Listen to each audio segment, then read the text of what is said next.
My name is Karla Segovia. I was born in Guadalajara, Jalisco, but I was raised in Fresno, California. That's where I grew up. As I can remember, God has always been part of my life. Did I always believe He exists? No. I had doubts, especially as a teenager. I struggle a lot in my 20s. There was a lot that happened that it made me even question God more. I always felt that God was punishing me. In my 20s, I was partying, drinking. I got pregnant. 16 weeks, I lost the baby. It was going to be a boy. That's when I became angry at God, and I didn't understand at the time why this was happening. If all I ever wanted in life was to be a mom. I met my now husband. I got pregnant towards the end of 2018. I had an ectopic pregnancy, which is a pregnancy that the fallopian tube, the egg gets stuck on the fallopian tube. So I couldn't have the baby. I had to have emergency surgery. So that was also heartbreaking because I was told that I wasn't gonna be able to have kids. I was told that my chances was 1%. I was heartbroken. I remember crying and talking to my mom, and my mom told me she knows I want a child. She said, but maybe it's not the time. She said, but there's God, pray. She always said pray because he is the one that has the last word. So I started to do that. I started to pray, but my hopes were not good. I always thought if there is a God, He doesn't care about me. God doesn't care because I've been through so much and I haven't seen anything. He hasn't really showed Himself to me.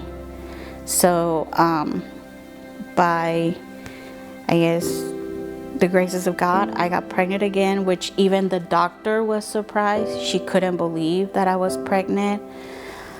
And I made it to 18 weeks, and then I lost a child. When that is taken away, you start asking yourself, like I always ask, why me? What is it that I'm doing wrong? I'm angry. I keep telling my mom that it's just, I don't understand. I don't understand why is this happening to me? And it continues to happen. And my mom just said, pray, get on your knees and pray. It's almost a year since I lost my baby girl. And we already had a name. We named her Jasmine. And then I found out I'm pregnant again. And this time, with my son Xander, I was always in a panic mode. I'm gonna lose this baby. And again, my mom said, you pray, you give the baby to God, you pray to God. So I started doing that before I would go to bed. I will pray that God will let me have this baby. So I had my son at 28 weeks. He comes out 2 pounds, 8.6 ounces. He had oxygen, he had a feeding tube, and he was just tiny, fragile. And I lost it. I became very worried and just not sleeping, not eating, not just constantly worried, is he gonna make it? Is he gonna make it? With that and COVID, the rules were very, very strict. The hospitals were very, very strict. So I got to go home. My son had to stay back. And it was the hardest thing for me. So Xander stayed in the NICU until he was full term. So that was probably about 3 months in the NICU. Then he has, because of his heart condition, he was born with a hole in his heart. And he has chronic lung disease. He needed to have surgery. I had a childhood friend that I hadn't talked to in years.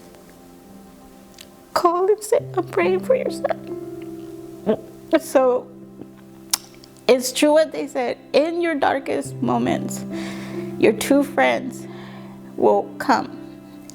So I didn't share a lot of stuff with people. Nobody knew how bad we were struggling, except family. So it was hard. We struggle. It's like a roller coaster when kids are in the hospital, especially the way he was in the hospital for almost close to 6 months. And it was just hard. It was hard. But as we were coming back, I prayed to God and I made a promise to him that if I got to take my son home, that I would go back to church. I will look for a church and I will start going to church, and I will start to really try to live for him. Pretty much everybody was doing videos, posting videos, and I think I came across Tekoa's video because of what you were saying. That kind of gravitated me, was who starts a church during COVID? Like, but then to me it was like, well, maybe you were starting this church to reach people like me that were struggling with depression, that were struggling with anxiety because you're stuck at home. Like I said, it was always something always brought me back to Tekoa. Something. Little by little, I will pray. Xander's gonna be the reason what makes you go back to God. And I think it is. He's my miracle, because he is a miracle, because I was told I couldn't have kids. I was told all this stuff, and even though he was born premature, he taught me that he was strong. He fought through everything. He's a little guy who's been through so much, and it was a blessing to watch him grow and get better. And it taught me the meaning of life, and it made me appreciate life. So now he's 3 and walks around everywhere, and he's running. He still has a heart condition, but you can't tell because he's a happy boy. Just glad that God saved him, because that is my gift from God. He is the gift that I always wanted, and God continued to bless me. After Xander, I got pregnant again, and so I have another son. He's a year and 3 months, and we were able to have him at 37 weeks. So he's a healthy boy. After that, I feel like God answered my prayers. He answered my prayers, and that was to where I said, okay, this is God showing himself to me over and over. It is time. This is, what more can I want to know that he's real? So after that, I decided I needed to go to church. I decided, okay, I need to go. This is the sign. I need to. They're moving. I'm gonna go. So the first day that you guys moved, I went to church. As I'm pulling over, and I make the turn, and I see the park that's right across, I started to cry, because that was the park where I used to take my son all the time.